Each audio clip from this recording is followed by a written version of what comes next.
Hello, everyone. We are live. Welcome back to Archaeology with Flint Dibble. Let's play our intro music while we wait for people to join.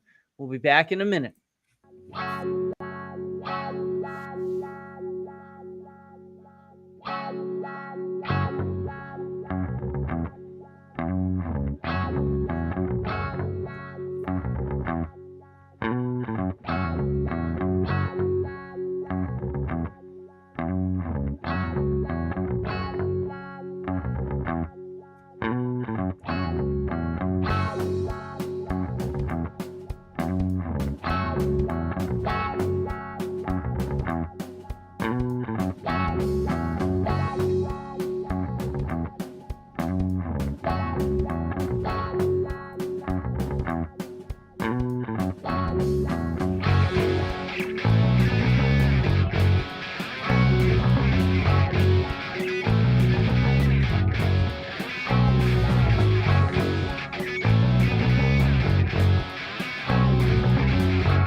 All right, that got some people in the door. Here we are. We are here with Dr. Joseph A.P. Wilson, or Joe as I'll call him.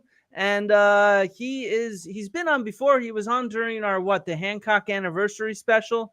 But yeah, so we're gonna talk something that he's published on, this fantastic cave where we're gonna see all the treasures that came out of this cave in Illinois, and it's really, really cool. Or is it all just a fraud? That's what we're going to have to figure out. In fact, this whole conversation came out of the fact that Joe saw me talking with Kenny Fetter about archaeological hoaxes and frauds and said he wants to come on. So let's see the clip that got Joe interested here. And this is something that anybody interested in archaeological frauds has to realize, that the fraudsters don't really give a shit if you show that it's a fake, because the controversy still gets the money. But then what they do is they use your corrections. You go, oh, here's why the Cardiff Giant is fake. 1, 2, 3, 4. That's like a primer on how to do a better job. What Hull did... This is what I tell our colleagues who argue with the pseudo-archaeologists all the time. Stop telling them how to make up a better lie. Yep. This is some kind of a polymer that some guy was working on in the 1870s. He included in it blood and bones, so that if anybody were to drill a hole into it to find out what's in the inside, they would come up with actual bone. He also... this is exactly like those mummies. Oh my God. So we'll talk a bit about some of those themes, I imagine, but definitely I stand by this. We need to stop helping fraudsters improve at their game. So this is a good example, though, to illustrate the point, because the whole Burrows Cave fiasco is like moving the goalposts for fun and profit. The entire enterprise. So imagine like the goalposts aren't fixed. Imagine they're floating in the seventh heaven and you try to hit the goalposts and they kind of float magically out of the way from side to side. The target has never been fixed. There has never been a single thing that you can accurately debunk. And so the way they do it is they say, oh yeah, this piece is fake. Sure, that one's fake, but you can't disprove the 7,000 others. And the 7,000 others are constantly being remade and revised in response to the earlier critics. So that means that whatever the problem with the alpha edition of a Burrows Cavestone was, the beta type will come out later and it will have fixed whatever people said, well, that's stupid. Look at this problem here. And then it will immediately appear with a new, like a variant form, or they'll come up with like convoluted explanations for why this works that will take into account, like there's this constant game of massaging the interpretation, and they'll even move the location of the cave itself around. They'll talk about it. Wait a second, you're getting way ahead of yourself. We need to introduce what is going on here first. Sorry. But I agree. I think that this entire epistemology of fake archaeology, you call it outsider archaeology, other people call it alternative archaeology, some people call it pseudo archaeology. Whatever the hell you want to call it, I don't care. this entire phenomenon is about moving goalposts and about trying to explain why their ideas cannot be disproven, meaning they can't be falsifiable, is how I see it. So let's introduce this topic, though. We're gonna approach this epistemology of this kind of outsider archaeology through probably a site or location or mythological place that few of you have heard, and that is Burrows Cave. And it is located somewhere around here in southeast Illinois. This is actually Google Maps gives it a pin right in the middle of the city. Wow. But Google it Maps thinks it exists. Wow. Yeah, Google. Maps Someone put a location on Google Maps. They probably put Google AI in charge of Google Maps. And yeah, Google clearly. AI probably thinks it's hallucinating it. Exactly. Yeah. But that's the general gist of where it's supposedly located in southeast Illinois, near kind of Indiana border and whatnot. And well, let's hear this one guy, Harry Hubbard, just introduce one of the more recent interpretations of this amazing phantasmagorical find. To indicate that what we have in Marion County is indeed the lost tomb of the Ptolemaic dynasty, including the cadavers of Alexander the Great and Queen of Queens Cleopatra. And I want to add that there is no other archaeological site the world over that has more paper documentation, more witnesses to artifacts, more research done on the artifacts than this tomb located in Marion County. That includes probably most of them put together. Nothing from Mohenjo-Daro, the Library of Nippur. So, as we've seen, there is no other archaeological site in the world that has better documentation and more witnesses to its excavation and artifacts and location even than Burrows Cave in southeast Illinois, which Google Maps tells us exactly where it is. So, Joe, do you want to tell us some more about this site? It's this situation. What are we looking at? What's going on here? So you've already seen the goalposts move once. He's saying it's in Marion County. That's because it was supposed to be in Richland County originally. The Google Maps has it in Richland County. Yeah, by the way. one in Richland County is the problem there is it's also supposed to be a natural karst formation. It's supposed to be a magnificent underground cavern like, I don't know, Mammoth Cave in nearby Kentucky. But there's no karst topography anywhere near there. All the so-called caves in Richland County are like the rock shelters I grew up around in Ohio.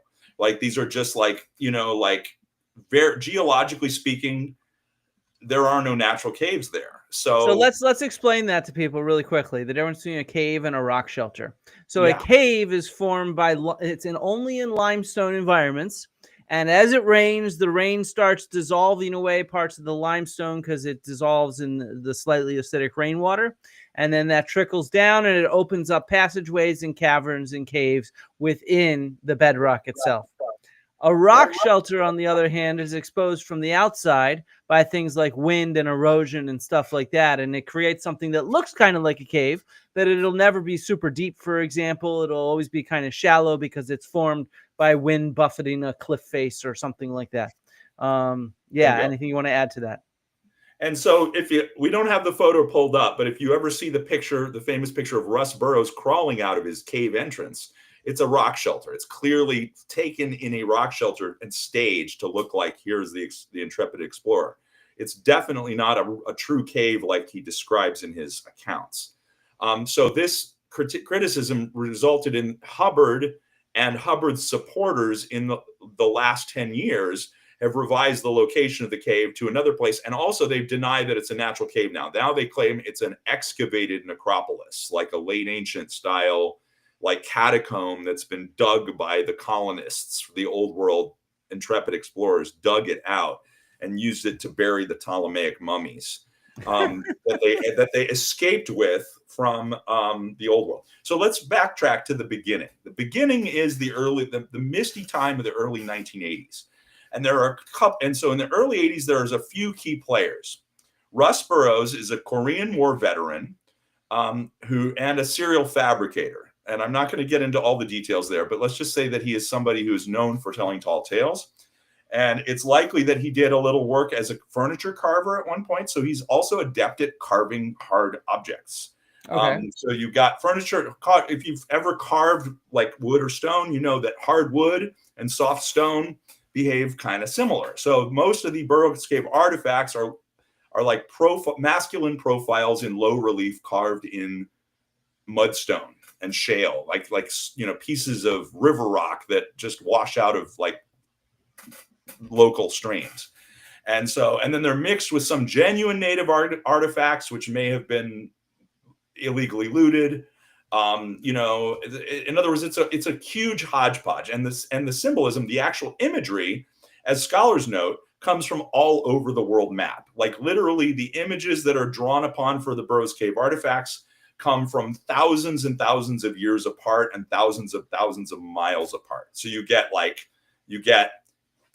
oh yeah. So this is allegedly a Jewish colonist of the Burrows Cave colony, and you see he's got clearly identified as such with his Star of David. Oh, this does not have the menorah. Some of them have menorahs in them as well. Huh. So you can tell that this person is Jewish because they're wearing a yarmulke, a Jewish head covering, and have a Star of David and a menorah.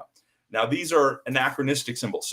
So we can look at this and see this is not real because, for example, the yarmulke was not a standard Jewish head covering thousands of years ago. Like it would have been something more like a kippah, like a turban-like headdress. The yarmulke is a late medieval or modern evolution of the traditional Jewish head cap, right? It's not. So that garment is anachronistic, the particular way that it's being worn. Likewise, the symbol of the Star of David as a shorthand for this guy as a Jew, that is also anachronistic. Because if you're familiar with ancient symbols, you'll know that things like the Star of David or the swastika or any number of common symbols, they were just decorations, and they were found in all kinds of architectural features. You'd see them almost like wallpaper designs. It's really hard to ascribe symbolic value to them. But what happened with this symbol is it evolved in medieval Jewish mysticism into kind of an amulet associated with particular families of European Jews. They had it in their family crests, their coats of arms, and things like that.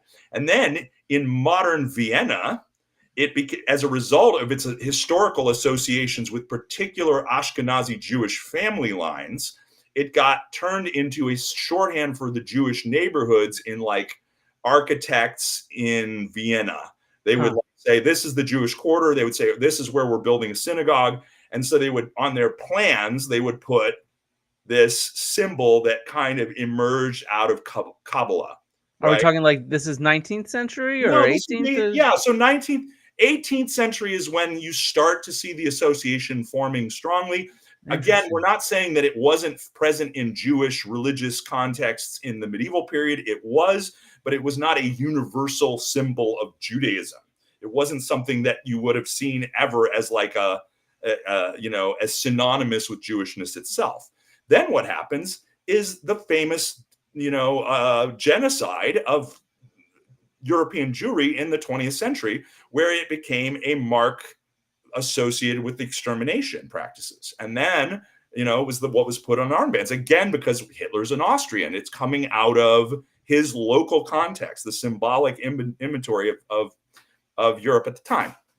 And then after the war, it becomes reappropriated by the movement to establish the state of Israel. And now it's been reclaimed see what I'm saying? But it's always very modern. And so this cave, which by the way, as we see, nobody knows where the cave is. It's filled with people are selling. Russell Burrows and others were selling these artifacts that supposedly came from this cave. as signs of what that must be thousands of years old. I think I've seen claims about Phoenicians. I've seen claims about the Ptolemies and Cleopatra and Alexander the Great. Are there any claims about Atlantis and the mound builders and stuff like that? The mound builders for sure, because you're in the region of a lot of important mound builder stuff. And so maybe looting from mounds has gotten blended with the material. So there's lots of depictions of Native Americans, as well as, they're basically, I think they're going to the library, they're going to the archaeology section, they're checking out library books from the archaeology section, and they're copying pictures out of archaeology books. This is why they're getting stuff from the Neolithic. They're getting stuff from like gargoyles from medieval times. They're covering thousands of years in their coverage of the material, and they're in terms of Atlantis, not so much directly, because again, the story is set in more recent millennia. The Atlantis stuff is thousands of years ago, and this is in like all post Bronze Age in terms of the narratives around it.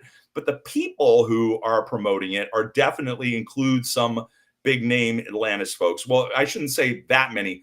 Frank Joseph, who is a notorious former high profile neo-Nazi, he reinvented himself in the 80s as a new age mystic, as a kind of like an Egyptian shaman. And he became, he was the founder of the National Socialist Party of the U.S. And he's and famous. If you've ever seen the Blues Brothers, he's one of those neo-Nazis there, right in the Blues Brothers. And he's famous for the neo-Nazi march in Skokie, Illinois.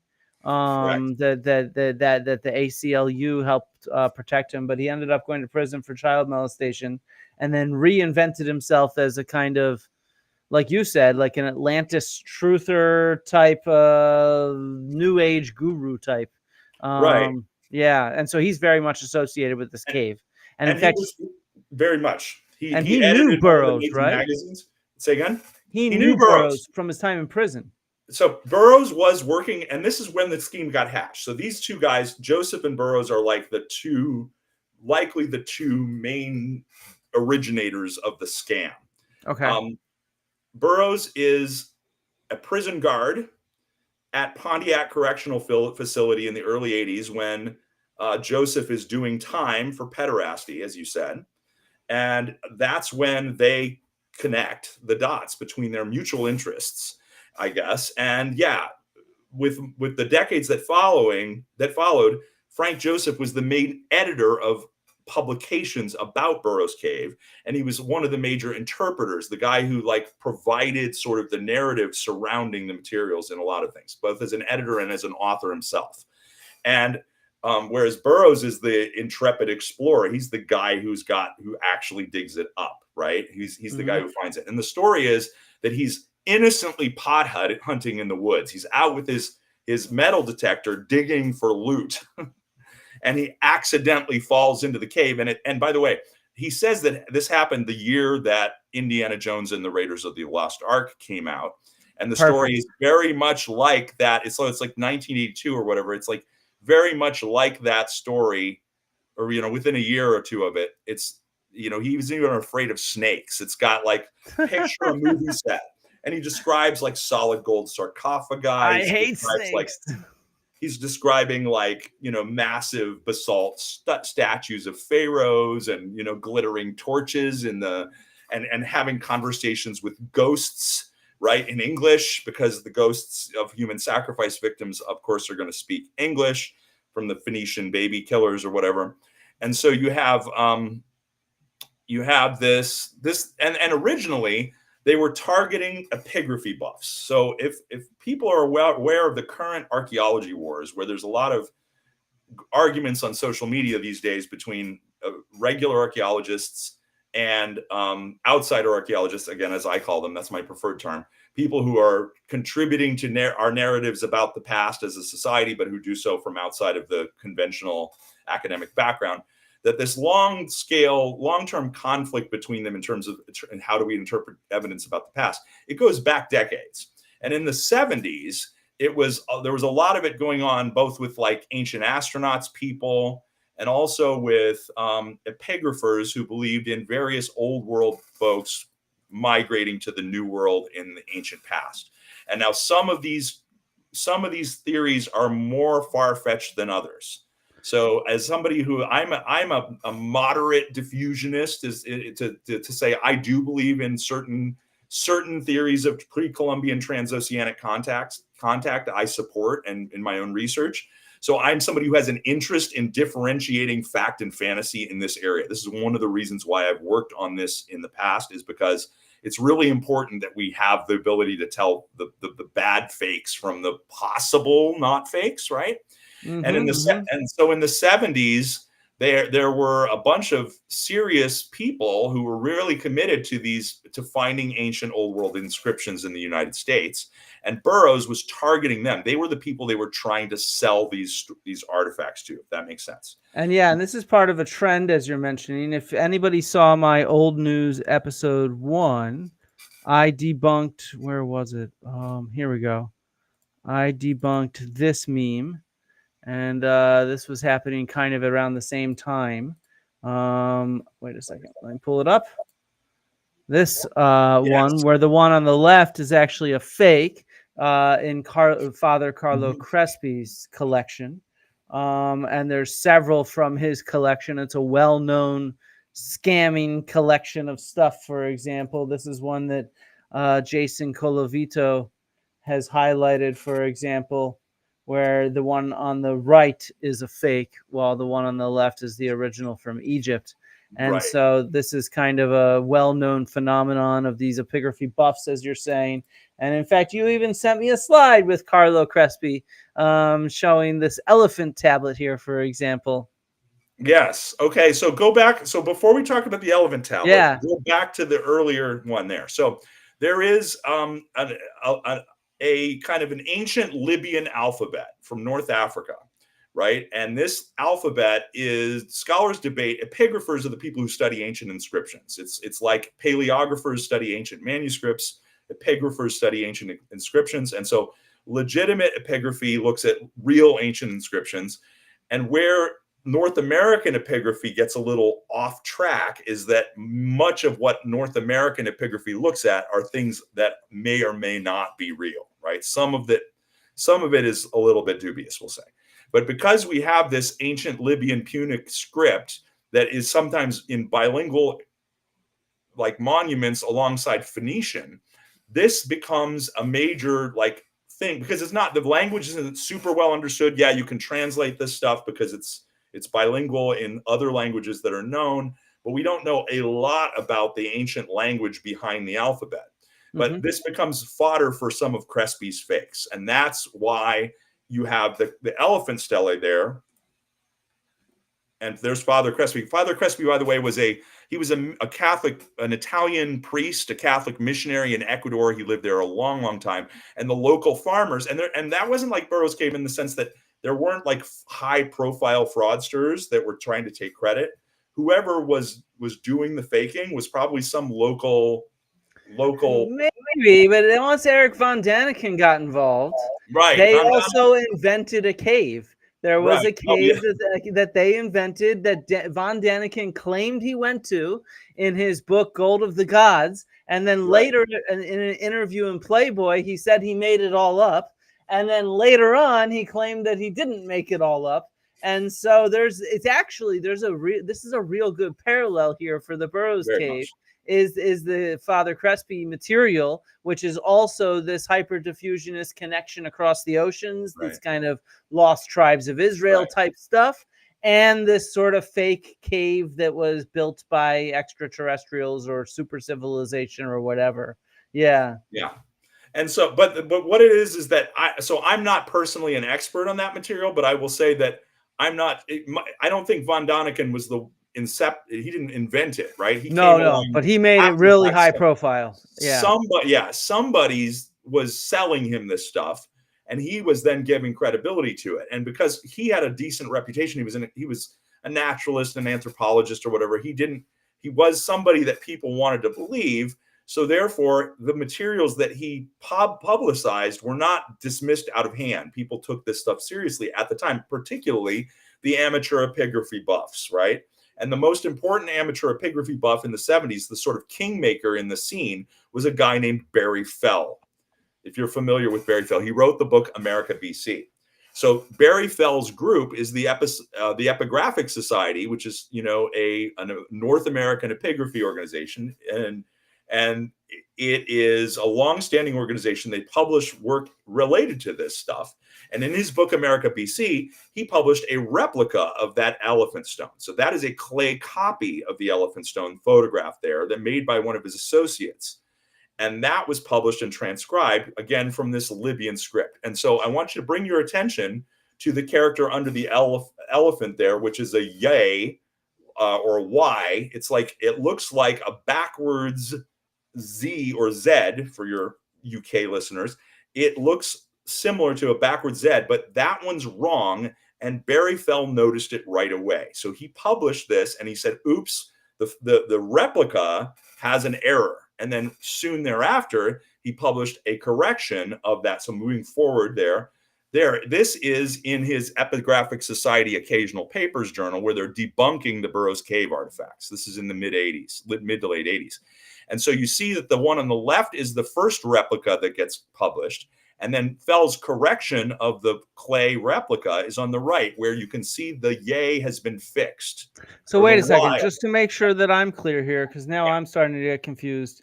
The elephant tablet here, you're just comparing it to Carlo Crespi here. The elephant tablet supposedly comes from Burrows Cave. No, the elephant tablet comes from the Crespi collection. Oh, it comes from the Crespi collection. Fell publishes it because Fell takes Crespi seriously. Gotcha. Fell does not reject Crespi out of hand. Fell is like, let's look at the Crespi stuff. And he published it in his book. Then the next step is he says, oops, before the book is even done, he says, we made a mistake. We published a replica of the original. And in the replica of the original, we screwed up one character. So go to the next one. So now one slide after that, which I have this, I think I circled it. See? So it's equivalent to our Y, but it looks like our Z, right? Backwards. And it should, and like if you look at a Z or a Z, the angle between the top bar and the bottom bar are always 90 degrees or less. And that's true in the ancient Libyan symbol as well. Like you would never see a real yay in a real inscription, right? That has that vertical bar that's more than a 90-degree angle. Okay. See what I mean? So Fell was like, oops. We screwed this up. They screwed that up. And so his later publication, which was in the NEARA journal there, right, had a fixed version of it. But then look at the Burrows Cave one. Next slide. Down on the left is the Burrows Cave copy of this. See how it is? So where did the Burrows Cave get their image from? So what you're saying is wait, I need to unpack this. I'm glad I asked this before too. So this is from the Carlo Crespi one. Yes. Which, by the way, just looks like a Greek gamma to me. I just see two lines. It's a bad photo. Degree. That's a bad photo. I think it's got a tail there that you can't see. In other photos, it's more clear. But I don't know for sure. I haven't seen it in real life. And look at this elephant. This elephant's so cute. Yes, he's a very cute elephant. So that's the original. And then this is key. This is Burrow. Copy. This is Barry Fell's of a fake. And this is the new elephant. Look at how terrible this elephant is compared to this one. It doesn't look anything. The elephant is not always the same elephant. I know this. So clearly this part, okay. So now keep an eye on the elephant and this symbol. I also want to, one second, I want to play around. So I see what's going on. This symbol maybe is supposed to be it like merges this pi sort of thing with the gammas thing. There are not a lot of photographs to look at there. That's a rare photograph. So okay, but this is different too. Look at this. This is like a line with a vertical line in the middle. Look at how it's like off center here. It's a little offset there. Yeah. I'm just trying to show how bad this copy is. It's terrible. It's a bad copy. Fell was embarrassed.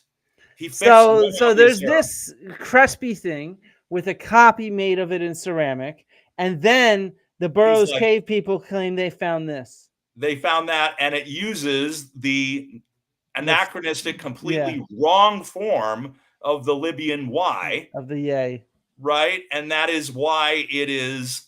Barry Fell looked at it, took one look at it, and said, "You guys are scammers." And you Right? can even see that this looks exactly like the elephant in that ceramic one. Right. Yeah. Right. So now, which is not yeah. And where's Barry Fell fixed the elephant too? Look, go back. Barry Fell redrew it on the right there in his later article, and you see he fixed the trunk, so now it's got that cute looking elephant look that like this one has. Right. Yes. Yeah, and even this little thing right here. That's like his ear, maybe. I don't know. His floppy ear. Big floppy ear. Yeah, exactly.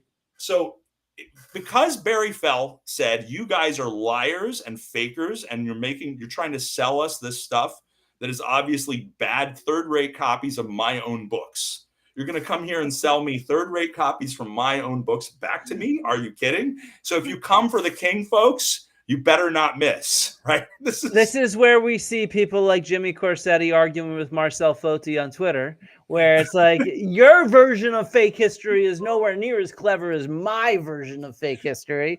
So I'm going to dunk on you, which makes me look better, of course. So I apologize. These photos aren't great, but I've kind of highlighted it in the next slide. Just go one more slide. Yeah. You can see that the later Burrows Cave tablets fixed the error. This is my point. They said, and the official word, and by the way, Russ Burrows at the time said, "Yeah, I faked it. It's because I made a copy and I made a mistake in the copy." The same claim that Fell made earlier too. And here's what the originals look like, and then the originals are just like the first fake, but they now have the fixed character. So correcting a fraudster will just lead to the fraudster acknowledging a mistake temporarily and then claiming the new fraud that's better. That's better. Yeah, and the other thing, though, that they had to do was they had to find a different target audience, because the major epigraphic society was onto them. So the core group of the Epigraphic Society hated the Burrows people, and they thought the whole thing was a scam, and they ostracized them. What this did was this eventually led to a splintering of the Epigraphic Society, so that the Midwest chapter which was pro Burrows Cave, it became its own group independent of the parent society.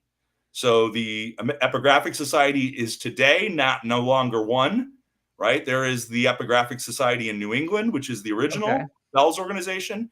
And then there is the Midwest Epigraphic Society, which is the one that from the Midwest where I grew up. So when I was a teenager, I grew up in my parents were hippies, and I was raised around. But I grew up in a college town, so I had real archaeologists as early mentors, and I also had alternative outsider archaeologists as early mentors. So I'm somebody who had a toe in both ponds from the time I was like 12. So what you're saying is you're a pseudo archaeologist. I'm a pseudo. I guess I'm guilty as charged. Yeah, I never became fully alienated from the groups that I was encountering, because I take some of their work seriously. I've actually done real research based on some kernels in some of these sources. That's not to say that I interpret it the way they do necessarily, but let's just say that I have taken some inspiration from outside of the mainstream in my career, and I make no apologies about that. But from very early on, I was able to recognize that this was not real, and and I've taken it upon myself to bring more oxygen and light to this issue as a result of the fact that people I knew and care about were being taken in by this, right? Including early. So I knew a lot of people on both. I have known people on both sides of the schism between the two parts of the Epigraphic Society. And, I don't have it here, but I was like, I wasn't a fellow. I was an award winner from this. Like before I got my PhD, I was a keynote speaker like 20 years ago at one of their quarterly meetings in Columbus, Ohio. And that was when they were tried to get me to help prove Burrows Cave artifacts were real. And that was what ultimately led to my publishing the article that I did. There you go. Okay, I'll take this stuff seriously. And then I took it where it led me, which was, all here. So, but they had to find a different audience. So in the 80s, they were targeting epigraphy buffs, and they were saying that the Burrows Cave colonists were Phoenician copper merchants after the Dark Age, right? So after the Bronze Age collapse and the Dark Age, early writing, like think about like proto-Italic writing, proto-Hebrew writing, early Phoenician writing, when the alphabet is still kind of in flux, that you have these like people going after Michigan copper. So that's why they're going. And by the way, I did my master's in one of my master's degrees. My master's degree in industrial archaeology was at Michigan Tech, which is another place that this stuff is found.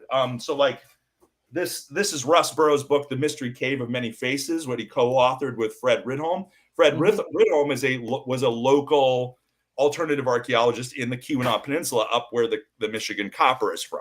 So like these people are all over. I can't get away from them no matter where I go.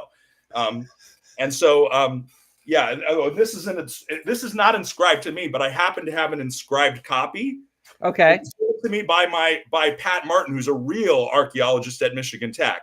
But I don't know where he got an inscribed copy. But I have an inscribed first edition of The Mystery Cave of Many Faces. It had to come to me, I guess, for my Burrows Cave collection. So I ended up getting involved in this from several different angles over my career. But what they ended up doing in the 90s was targeting Mormon fundamentalists. And that meant that they moved the goalposts again.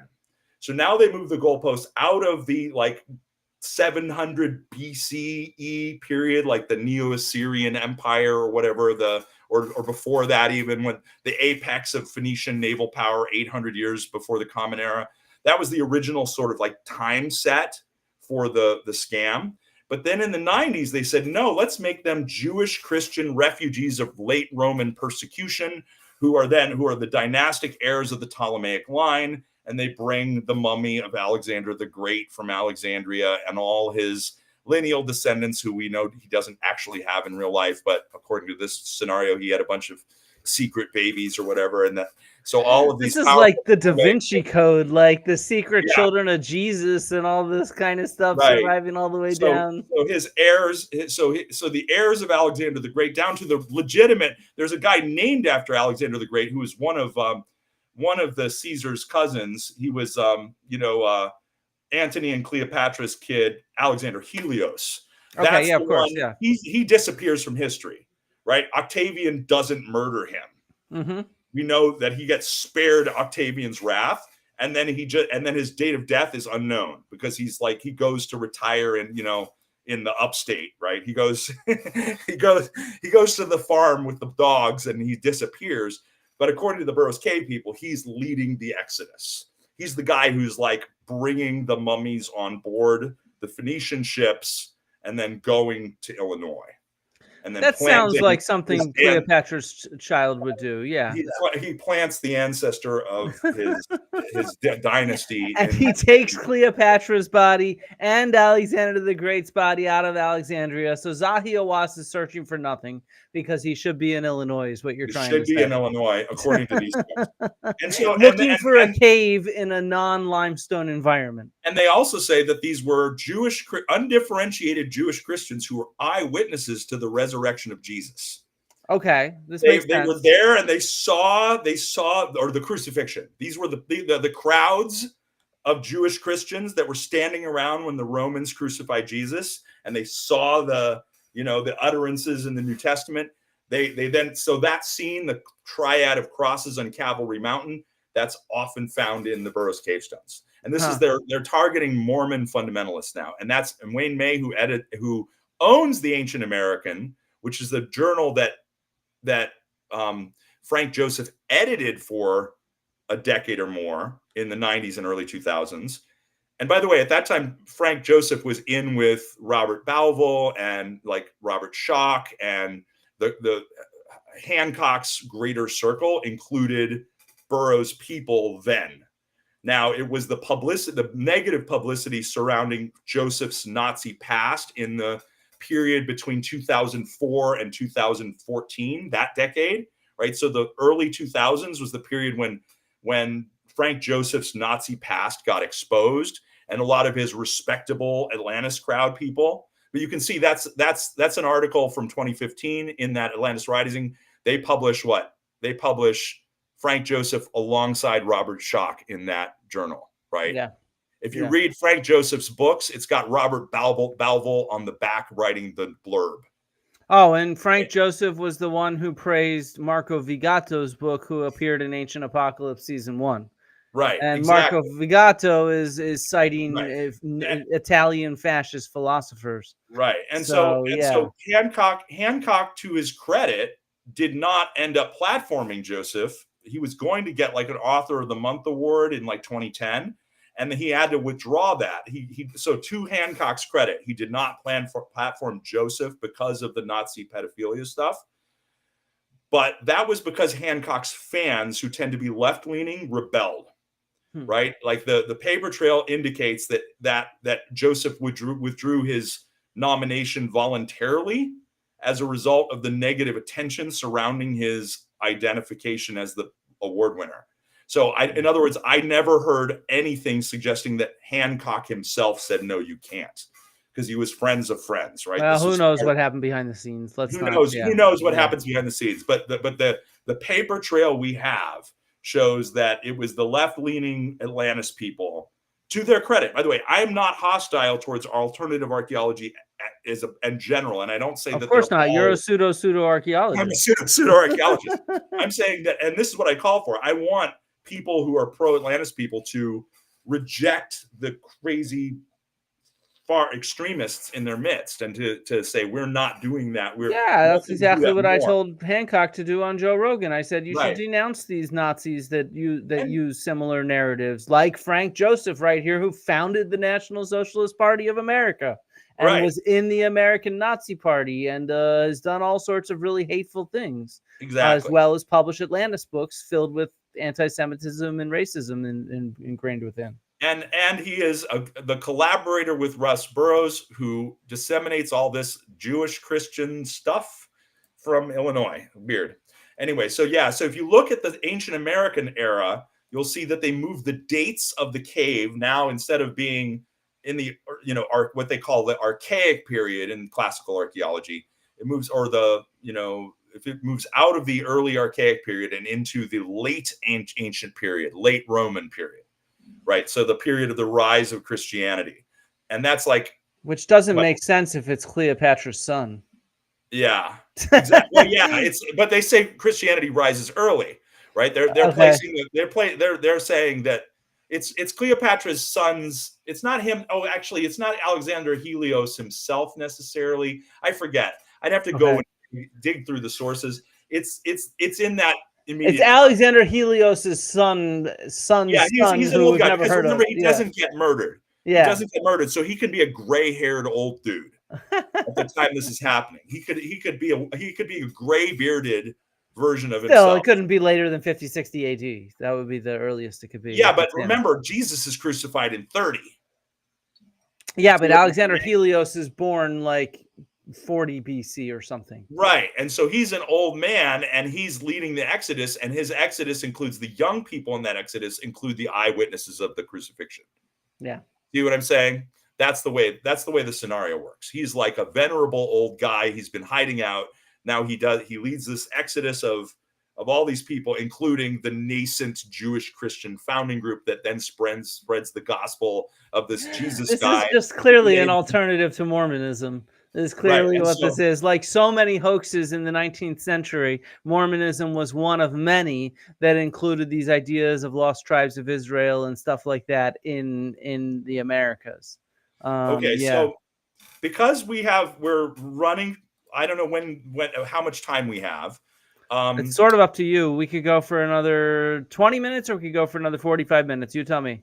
Well, we'll see. I do have someone coming home in the next 15, but if I'm not needed, we might have to cut it short, but I think hopefully I can stay the whole time. Let's get to some stuff. Let's move to the next let's move to the Phoenician ships stuff. So here is one of the early Phoenician ship tablets, and this shows. Wait. Let me show the clip for this, right? Yeah, show the clip for this. There's a couple there. We can see that this is a representation of a trireme. Notice that the head is a bird. Because it's a chicken head. No, it could be any kind of bird head, just because There's a lot of birds that look, but we're going to just look at that. Okay, that was a short clip. And then we got one where you're mentioned. Sort of. Look at Sort another of, one. yeah. Here again, those dadgum horsemen, they've all got eyes. The horsemen have eyes. But look at the pilot here. Looks like the same guy almost, doesn't it? And here, look at Same here. guy. You have one actually operating the rudders in the front. That's this guy in the back. Just like Or no, I guess the Tacitus front. records. So a lot of, and these are, I would assume, educated people here in North America. He's talking they have about me. PhD at the end of their name. So I would think that they would have some common sense whatsoever. But come to find out, they really don't. They don't. They don't know anything about history. They're so institutionalized. Anything like this has to be a fake because it's got a guy at the front of the boat attempting to steer it or assisting to steer it, and a guy in the back. So, all right. This is Dr. Joseph Wilson here. He has PhD after his name. What did he call you? He said that you're There were several clips where he talks about idiots with PhDs. yeah. So put in the chat if you think whether he's an idiot or not. Make a comment below on whether you think Dr. Joseph Wilson is an idiot for calling this a fake. He's going to walk through why he has called this a fake. Why is this a fake, Dr. Wilson? So he's talking about the oars at the front of the boat, and this is a fundamental mistake. And by the way, that's the inscription made by Jack Ward was one of Burroughs' early associates. He passed away. Something else to mention, nobody has seen the inside of the cave except Burroughs. And he blew it up with dynamite in 1989, allegedly. So it's been collapsed and destroyed. And a cave made of limestone in an area with no limestone. Yeah. And so and no one ever saw it, except after Jack Ward died, he said, oh, Jack Ward saw it. So Burroughs, every time one of his associates would pass away, he would invent a story where they were shown the cave before and were held to secrecy, and that he can now reveal that they were there too. But Jack Ward was an early proponent. It's almost like getting shown the cave is a death sentence. Oh, yeah. Don't take me there, please. It's a curse, the mummy's curse. So Jack, and these are more of those Libyan characters there. And Jack Ward translated or transcribed and deciphered this thing using weird grammar or whatever. I don't ask me how to. Everyone I've shown this to thinks it's gibberish, but according to the proponents, it says something about the Nubians going to the metal trade, the land of the metal trade. So again, this is an early Burrows Cave tablet. This would be one that was saying the Phoenicians are going to get Michigan copper, and there's a major problem with this tablet here, and we'll show the next. So that's a kind of vaguely Phoenician worship-like thing. But go to the next slide, and we'll show what it's copying from. Oh yeah, so the key is that ore. That is an interpolated ore. That ore should not be there. That ore is in the wrong place. So why is that ore there? So these are a couple of real depictions of Phoenician boats from like 700 years BC. So this is after the Phoenicians have hit their peak. The Neo-Assyrian Empire is happening, right? And the Neo-Assyrians colonized the Levant. It's people who are familiar with biblical narratives, like the minor prophets like Micah and things like that, are set in the context of the Assyrians taking over Phoenicia and Israel, Palestine area, right? And they become the new lords and over the Phoenicians and the ancestors of the Hebrews. Well, what happened was the Phoenicians became their emissaries or became their subjects, right? And so Phoenicians and their boats become depicted in Neo-Assyrian art a lot. And that's where our first really good depictions of the classical Mediterranean worship designs come from. Like the later Greek triremes, he mentioned this was a trireme. Go back to the Burrows Cave, though. I'll point the Burrows one, I'll say. They forgot a bank of oarsmen. This is not the Phoenician one is more like a bireme. And this is really a monoreme. Yeah, trireme 3 levels is what it means. Right. The artist here is so lazy they didn't bother with the second bank of oarsmen at all, and they only showed one bank of oarsmen. You can see in this actual Phoenician one, which is the source of the image on the right, that's from Sennacherib. So that one is in that one's in. I forget. One of these is in. Is that Nineveh? Is that the one that says Nineveh?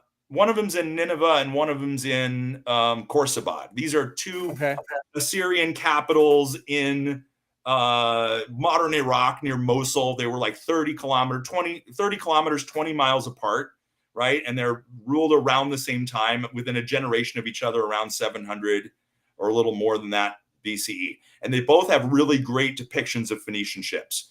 But the one at Sargon II's palace, the one on the left there, has merchant ships. So merchant ships are low, they have small, shallow hulls, and they haul timber. They're like the cedars of Lebanon that they built the temple of David the with. timber Right? being hauled behind it, yeah. Right. Which is So what you're thinking is interpolated here as this extra ore is from that. So what it is, I'll tell you about the interpolation of the extra ore in a second. Those are so you can see the steering oars on the real warship on the right. That is a deep-hulled, two-banked warship carrying civilians on the top, right? So it's being used to transport civilians there. But it's a warship with a ramming prow. You see the ramming prow on the left? So the prow, that's the front of the ship. Here is the key. The front of the ship is the pointy part that you use to smash open other ships with. The back of the ship is the curvy part. That's why you have steering oars at the back of the ship. Okay. Steer it with oars at the front when you're just chugging through the open ocean. You steer from the back. Your rudder is in the back, right? So steering oars are correctly located. The merchantman ships are like, they're named after horses. They're like seahorses. Like they say that the Trojan horse might actually be like a ship offering, because like you see in the Odyssey, horses or ships are sometimes called horses. Phoenicians have horse heads on their tops of their prows of their merchant ships, because just as a horse carries cargo on land, this horsey boat carries. This is like a maritime horsey, right? It drags your cargo through the ocean. So what Burrows people did was they mashed up these two boats, and they got fundamentally confused about front from back. You see how this is? So they've taken the crow's nest on the masthead of the merchantman, and they've taken the animal head from the prow of the merchantman, and they put it on the keel of the warship. So this is a warship that is not a warship. It is a hopeless mashup of two completely different Phoenician boats from two completely different Phoenician scenes, one being trade and the other being, a display of maritime military might. And so this is why this is George, that illustration is the guy who first noticed this. George F. Carter, who is another diffusionist. He was a real scholar, but he was also a diffusionist. He was like Barry Fell's friend. And he said, this is fake. And he noticed the extra ore. He said, this is clearly somebody who doesn't know anything about Phoenician ship designs. And he has completely botched this. So pseudo-archaeologists are doing our job for us. They are debunking even worse pseudo-archaeology. Right. And so go on to the next one. Yeah. And so you can see the Lost Treasure of King Juba, which is Frank Joseph's book on the subject. When they used the image, this was cropped. He crops out the interpolated ore, so it's in the right. So only the historically accurate ores are depicted in his.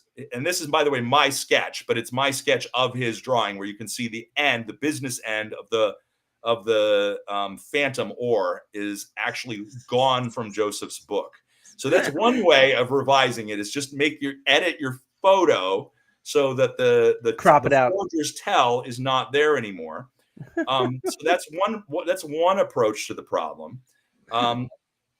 Or, as Harry Hubbard says, point out that you can steer from both ends, as they say in Tacitus, which is really talking about those merchant ships. Merchant ships do indeed switch front from back sometimes, because they're going up and down rivers where you can't turn around, right? This is again Tacitus talking about putting rudder at either end of a boat is a specific context. It's not a ramming prow on a warship that becomes the back of the boat. Yeah, maybe you could, but the fact that that the later depictions, this is, I think, I don't know when these carvings were made, but this is a later copy of the same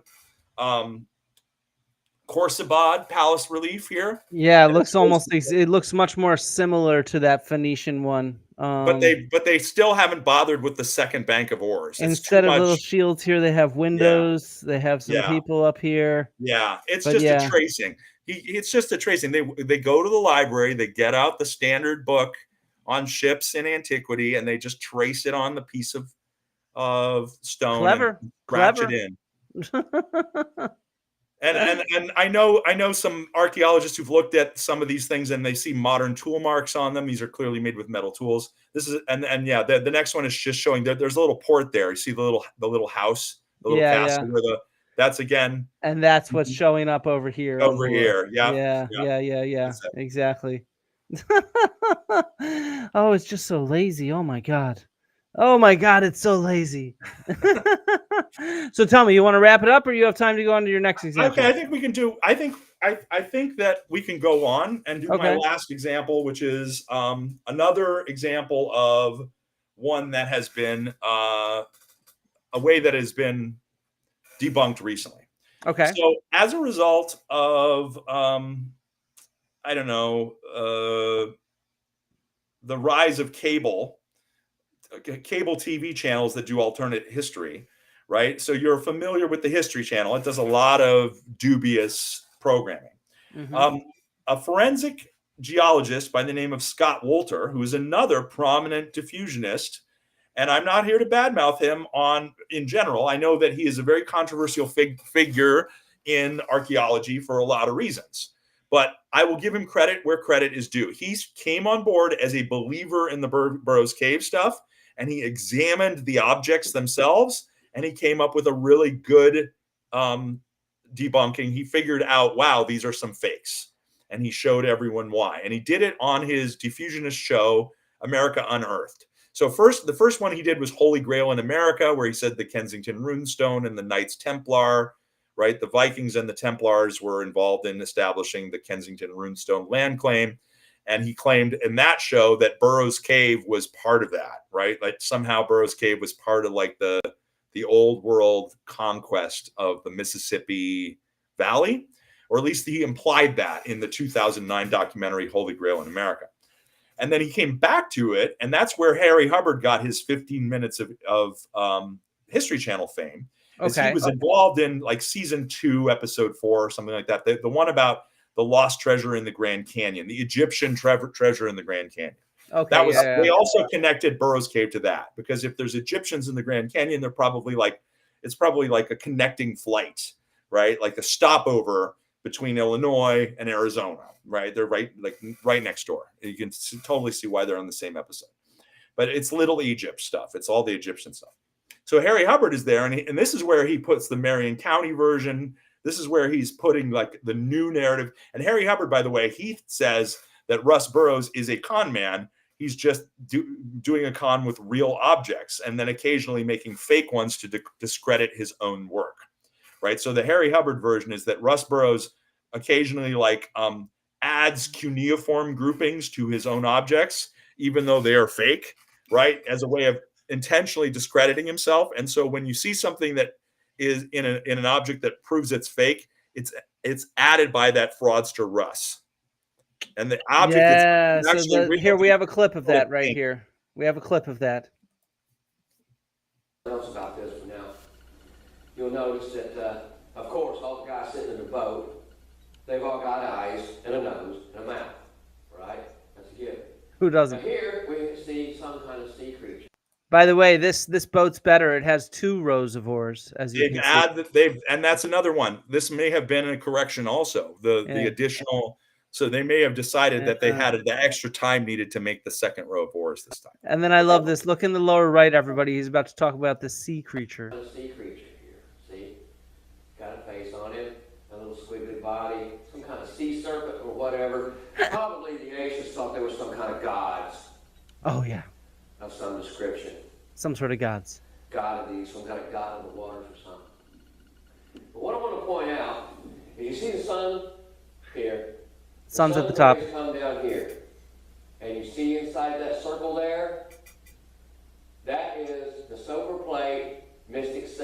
So the silver plate mystic symbol, the sun is pointing towards, and it's reflecting the sun.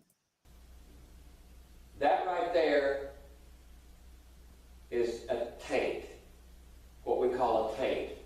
Russell Burrows added this to the stone to discredit his discovery. So Okay. the claim here, just because some people say the volume is not high enough and I can't turn it up any higher, is sorry, this original clip is just terrible. This YouTube channel has really bad audio. So the claim here is that Russell Burrows added that silver plate at the upper right in order to discredit his own find and make it fake, make something appear fake that was not fake. Okay. Go on, explain. Yeah. Okay. So it's not the silver plate; it's the soper plate. It's referring to the Michigan relics, which are another one of these Burrows Cave type things, but from an earlier generation. So the Michigan relics were an earlier, like Father Crespi. This happens over and over again. As long as there have been archaeologists, there have been people eager to sell fake artifacts as though they were real. And the Michigan relics are a bunch of, and we know they're fake because they're unfired clay. Right? You put them in water and they dissolve. So they're bad fakes, but they have tons of cuneiform gibberish. But they also have a bunch of Christian stuff, including the crucified Jesus and all that. And they have what's called the mystic symbol, which is the cuneiform initials of Jesus H. Christ, or IHC, right? Done in cuneiform. And that's the mystic symbol. It's popularized by Henrietta Mertz. And it's one of the books that the Burrows scammers used to make their fakes.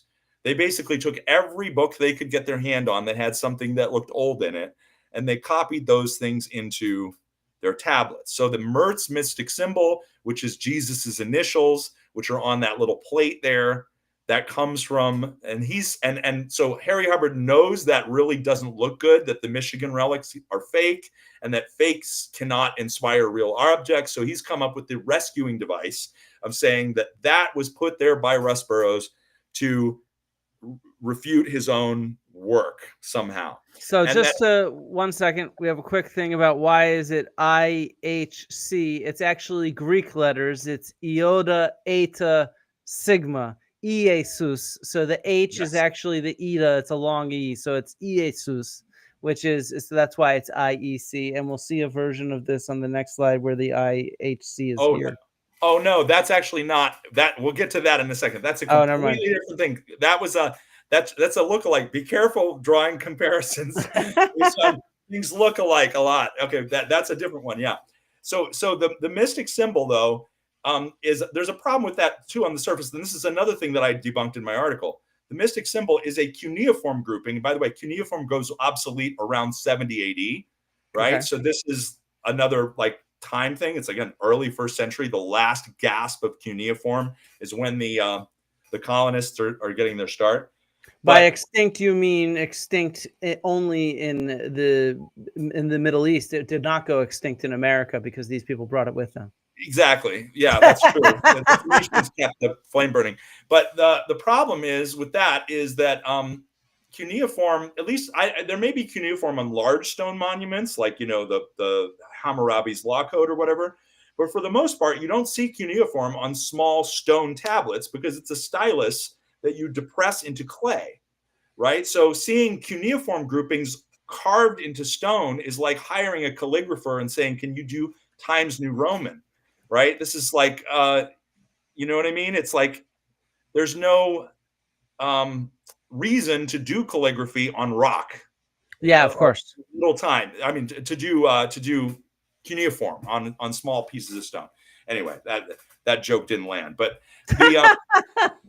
the point is, but if it's wedges dipped into the soft clay, you wouldn't do that on stone. And so it's kind of ridiculous. And this is something that people have noted. So this is another reason to say that part of it's fake, but the rest of it is real. Yeah. But then what did Scott Wolter do on America Unearthed that we have to give credit where credit is due is he actually looked at the objects. And these are 3 examples of this thick tabular stone that is so there's a portrait of Julius Caesar as and it's got an abbreviation of Veni Vidi Vici on it. It's in the middle. That's a portrait of Julius Caesar as an Egyptian pharaoh, because I guess his money, and then there's some Egyptian lady, I forget who, doing something there, and then that's maybe Alexander Helios himself being held aloft by Harry Hubbard. And I know that some archaeologists who were debunking this pointed out that some of the stones are prepared using modern quarrying methods, using modern tools. And this is one. So some skeptical archaeologists, they didn't publish on this, but I have personal correspondence with like Robert Pyle. He looked at Burrows Cave stuff. And he said some of this stuff is clearly modern, like commercially available stone that is used as the like blank to so you're saying it's proof of an advanced technology. Advanced technology, and that's what. And then Burrows Cave would say, yes, it's a proof of advanced, a lost advanced civilization. Precisely the case. That's why metal tool marks and things like that can't disprove.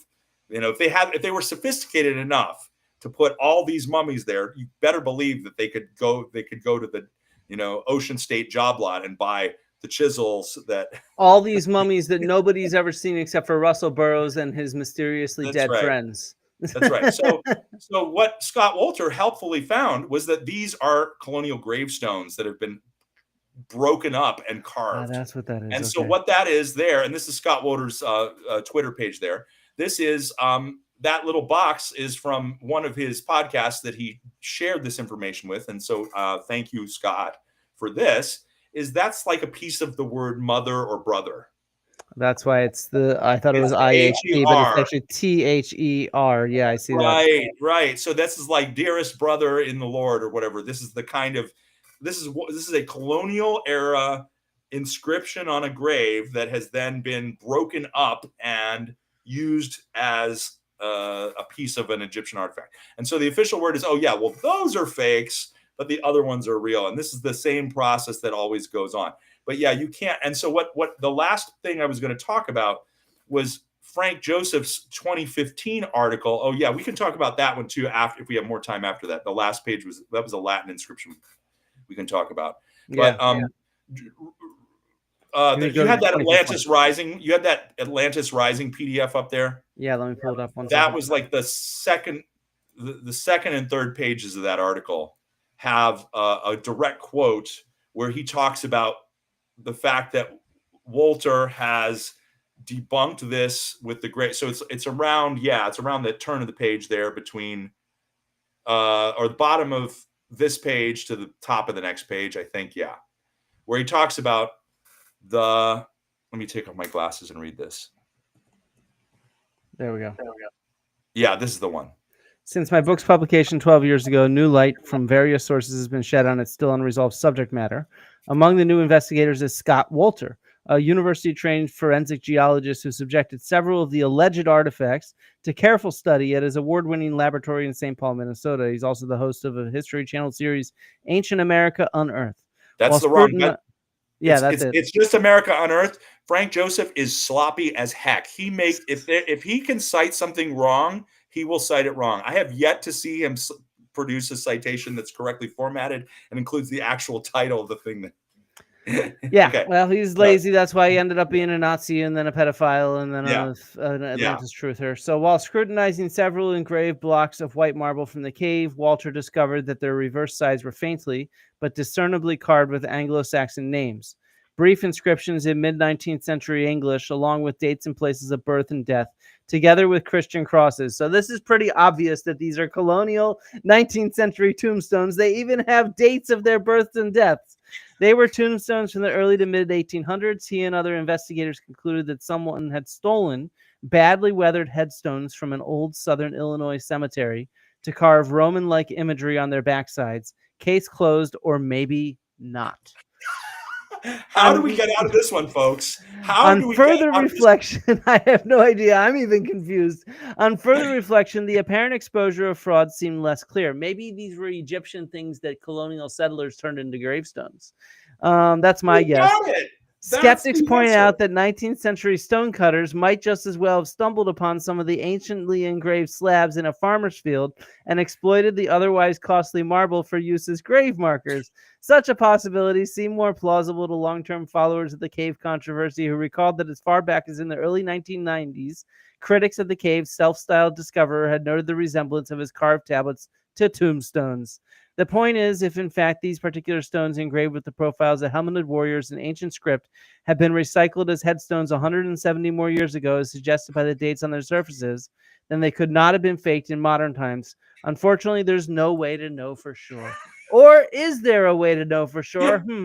Let's look at this, for example, carving. It seems to me pretty clear that these words came before this nice, neat one, because this is more weathered and, Yes.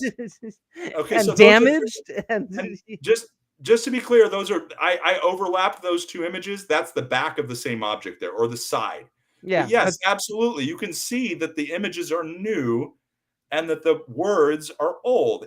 And also there's traces of Portland cement on the broken areas. These are not this is you can easily with the naked eye determine that the Egyptian carvings are on the top layer, and that the earlier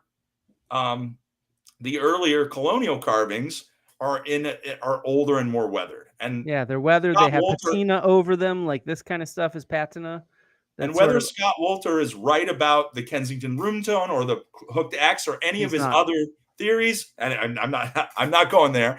If any of those things are right or not, he knows enough about geology to call a spade in this case. This is not a hard call. This is not a tough call. This is an easy call to make. And so that's why I feel like there's a limit to how much they can beat this dead horse. And I'm hoping at some point this will die and go away forever, and that people will only look back at this the way we look back at other notorious scams like the Cardiff Giant. But it's surprising how long it's taken, right? The fact that they made these History Channel shows and took it seriously in the internet era is surprising to me. I noticed that the History Channel in their 2009 one, they used a lot of soft focus lenses and they used low camera angles. It's like the showrunners clearly knew that if they showed these things in used images that were too high quality, it wouldn't make the case very well, right? And so I'm personally, I'm not offended at alternative ideas per se. I am offended at hucksters and con artists and people who are prey on the elderly, because the people who buy Burrows Cave artifacts tend to be pensioners, right? These tend to be people who are in their 70s and 80s, and they think they're getting priceless objects from King Tut's tomb, right? They think they're getting like of that level, as Harry Hubbard said, on the level of these famous World Heritage sites in the old world. Yeah. I agree. And I think and by the way, just to point out, since I starred one of these questions, it was, where are the objects located today? And the reality is they've all been sold. And they're in various private collections and that some Scott Wolter's looked at. You got to look at some when you gave that keynote lecture you mentioned for the Epigraphy Society, but they're sort of distributed all over in private collections. I've encountered some from a couple of different collections over the years. I don't own any of them. They're well guarded. People don't want to let them out. I will say, so I want to give a shout out. I hate cancer as much as you do, Flint. And what my good friend Rick Flavin, who passed away a decade ago, was he was more of an amateur, not a professional, but he did study with Stephen Williams at Harvard and his fantastic archaeology class. And so he was one of the early hardcore internet debunkers, and he did a website decades ago called Falling into Burrows Cave, which really started me down this path, was like reading his material. And he told me before he died that one of the elderly victims of this scam left an estate with a bunch of Burrows Cave artifacts in it. And they tried to donate some of the artifacts to the Goodwill, including some of the alleged gold artifacts. These are the gold tablets. Turns out the gold tablets were spray painted lead, and they were treated as hazardous waste. So they couldn't actually donate them to charity. That these were, think of the money that would have been spent on this stuff, people. that they tried to donate the stuff to charity and it couldn't be donated to charity because it was toxic. Jeez. And that's that's kind of a metaphor for the whole thing. It's like, this is a tumor. It's like a cancer that needs to be biopsied and then irradiated and thrown away. And the people who have believed it in the past, they can change. They can come back to the side of not believing in dangerous fantasies that are designed to corrupt our intellect and make us and separate us from our hard-earned money. Yeah, I mean, my experience is that won't happen. It'll come back again at some point in the future, just like Carlo Crespi's stuff comes back again as new internet memes after being roundly debunked in the 1970s. And so that's my interpretation. Is maybe right now it's not super popular, but in 10 years, someone who's going to become a big YouTuber or something's going to somehow find some of this material, do some research, and repackage it in some slick way, just like Graham Hancock's done with Ignatius Donnelly, just like et cetera, et cetera, et cetera. That's what happens. So I'm working on another. And wait. And they're going to learn the lesson and improve the fraud, as they always do. We'll see. They've not done a very good job so far. So far, they've just been very entertaining, in my opinion. It's been quite a hoot to follow it. But I'll say that you're right. You're right about the way things work like that. And one thing that I'm in the early stages of a research paper on is I want to do an archaeological critique of syndenology, which is Shroud of Turin research. If you're familiar with that term, syndenology, people who investigate the object of the relic that is the burial shroud of Jesus at the cathedral at Turin. That's one where the official church representatives in the medieval period thought it was fake, and it was officially dismissed as a fake in the 14th century. It was forbidden to display it. They said this is a obvious cheap fake, and then what happened is it got old. A century or two went by, it changed hands. It got moved away from France where it originated. It got associated with the royal family in Italy, and the relic business was really, really lucrative. And so what was originally officially dismissed as a scam and a fraud became reinterpreted as a real thing by a later generation once it had developed more patina. So all yes, that is old is new again until it's old again. You are in theory, though, the Burrows Cave objects will one day be truly ancient. Time will march on, and there will come a time in the distant future when they are genuinely thousands of years old. And you know what? They'll say that those tombstones with the clearly marked dates of like 1815 to 1847, that's BC. They were born in 1847 and died in 1815 BC.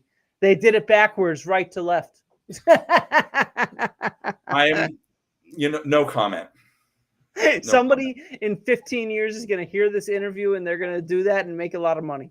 I should just become a pseudo-archaeologist. I'm telling you. Okay. Oh, hold on. So we have 10 more minutes if we go to 2:30. Sure. Right? Yeah. Whatever you want. So the very last thing that I prepared, or sort of prepared, was that I gave you a shot from Paul Schafrank's article, Why Alexander is Buried in Illinois. So I shared with you the PDF of this, and this is just a very quick debunk. So I love teaching archaeological frauds, and I've gotten to teach it in anthropology programs in the past. Now I'm teaching it in a classics program, the University of Massachusetts, and it's a delight to teach it with people who are learning Latin. So I am not a Latinist. I have done a little work with Latin. I studied it as an undergraduate, but I'm not somebody who has anything like advanced proficiency in ancient Latin. But I'm so grateful that my students are developing in some of that, because in my program, they're taking a lot of really great ancient language classes. So I can put this up on the overhead and I can have undergraduates do debunking of this. So this is allegedly an ancient vernacular Latin, Punic Latin inscription about, the Burrows Cave stuff. And it uses nothing like normal Latin grammar. it has no endings, word endings whatsoever, and the word stems are basically inferred based on consonants alone. So it's like playing Scrabble. You can basically decipher this in a lot of different ways depending on how you complete the words that only have consonants, because it's following like Semitic alphabet conventions. It's also read from right to left and all this stuff.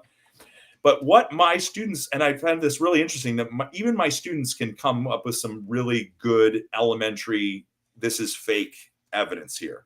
And one of them that was confirmed by another publication done years ago by a skeptic, I forget the guy's name. My brain is farting right now, so I can't get it.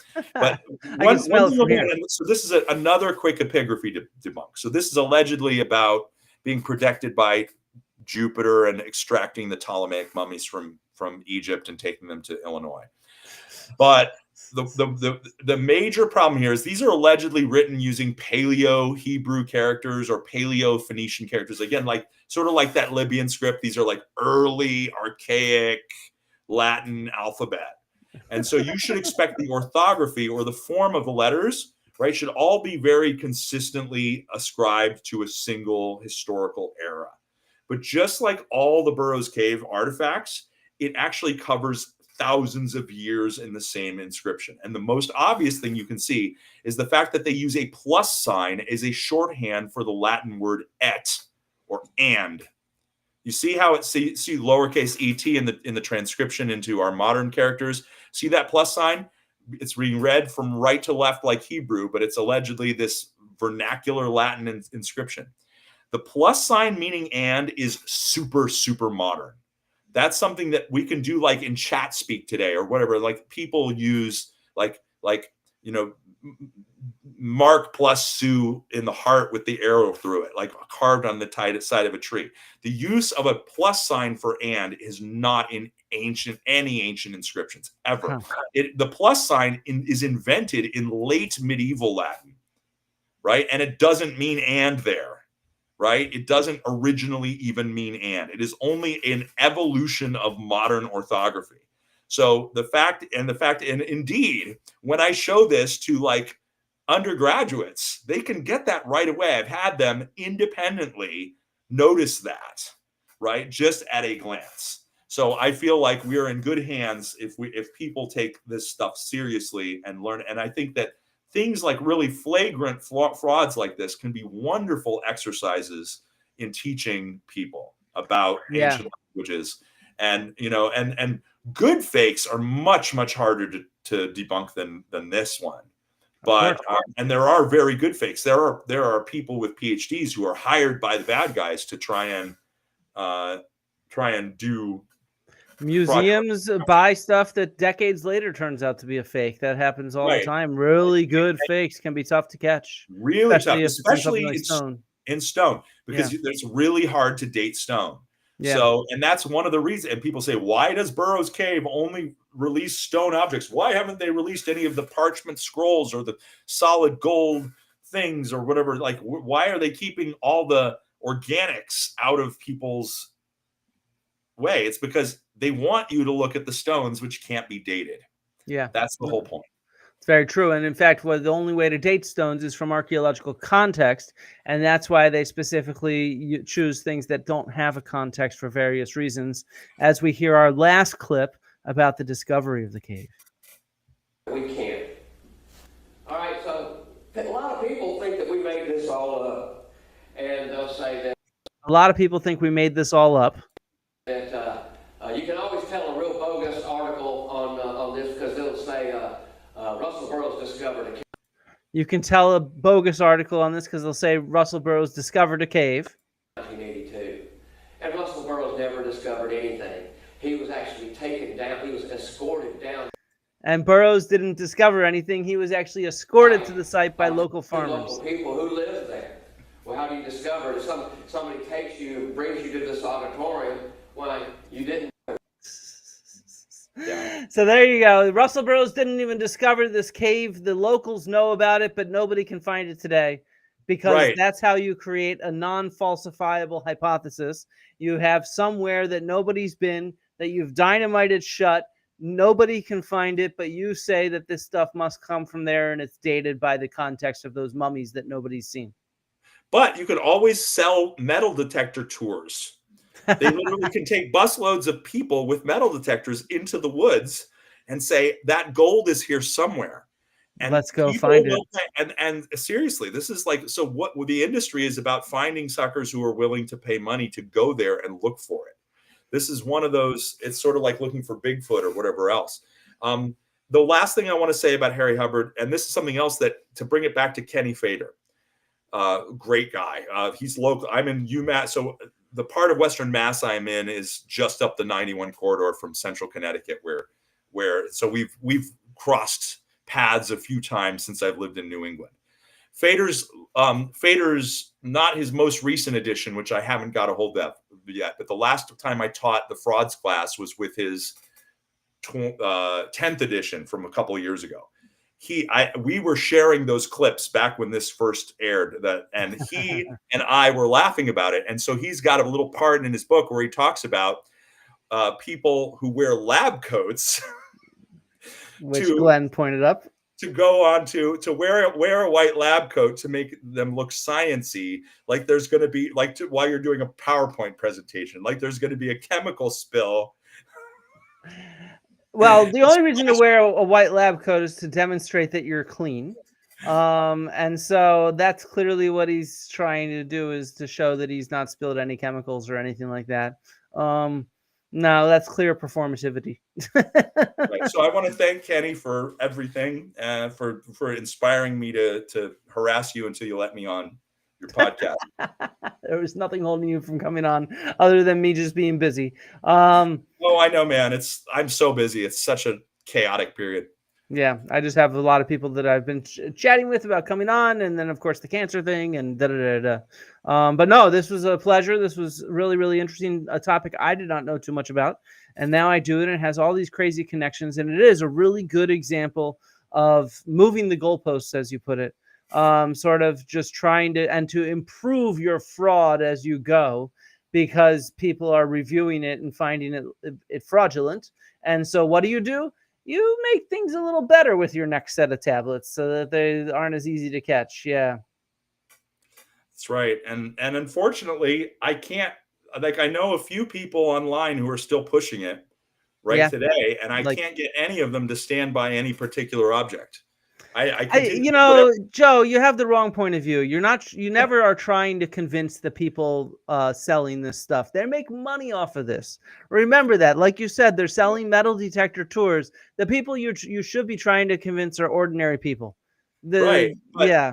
I want them to try and defend an object so that I can talk about an object. Unfortunately, they have recourse to thousands and thousands. They'll say, like the people I know who have talked about it recently, they say, you can't possibly disprove 7,000 inscriptions. You can disprove one, but this also, by the way, I was just had that conversation with David Miano, that debate, for example. That's part of why I prepped in that way. I didn't want to go and debunk one site or another, because then the excuse could be, okay, you're debunked what I said about Gunung Padang, but what about all the other dozens of sites I've discussed in my books? And so that's the problem. There's always more to debunk, which is why instead what you want to do is present the evidence that disproves the larger theory, right? The larger picture of it, because you can always go one inscription after another, but what about the other 6,000? But it's also the Brandolini's law, the bullshit asymmetry principle. Yeah. That there's just they can always have recourse to the 7, 8, 9, 10,000 number. But another thing, the last thing I'll say about it as we depart, is that that's just lore, again, because the collection is not in one place, and there's never been a single survey of it.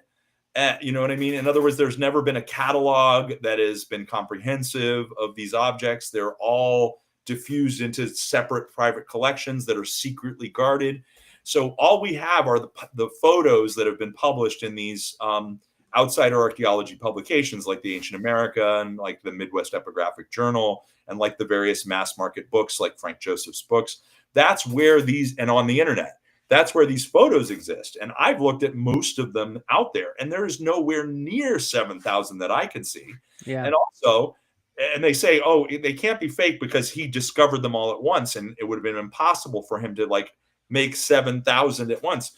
They've been making them over decades. They started making them in the 80s, and they continued making them right down to the present. So it's been like a cottage industry, and there's no evidence that it's just Burrows doing it, right? Yeah. Like it could, like a lot of them look like the same artist. Like there's definitely stylistic features that you can like sort of like use style as an indication of fewer artists. So I strongly suspect that there haven't been a lot of artists, but that doesn't mean that there aren't collaborators. That doesn't mean that he hasn't trained apprentices. Yeah, it doesn't even mean that somebody else is doing a side gig off of the same hoax. You're right. You know, that could certainly be plausible too. I wouldn't be surprised. So I suspect they'll find at least another 10,000 before too long. Sold to various pensioners who are interested in this crap. And hopefully nobody here. Or if you are, hopefully we've convinced you not to be. Or if you're sure that there's, if you're sure you've got the real one, send it to me and I'll tell you what I think. There we go. All right. Well, thank you so much to Joe. That was phenomenal. Thank you all to being here. Let's put up our goodbye music as we say goodbye to you all. 1 second. I think I forgot to cue this up. There it is. Rock on all.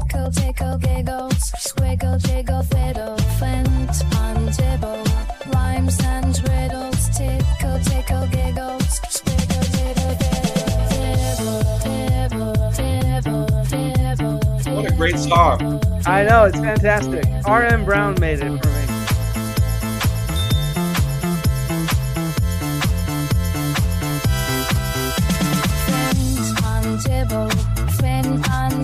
Love and archaeology to everybody.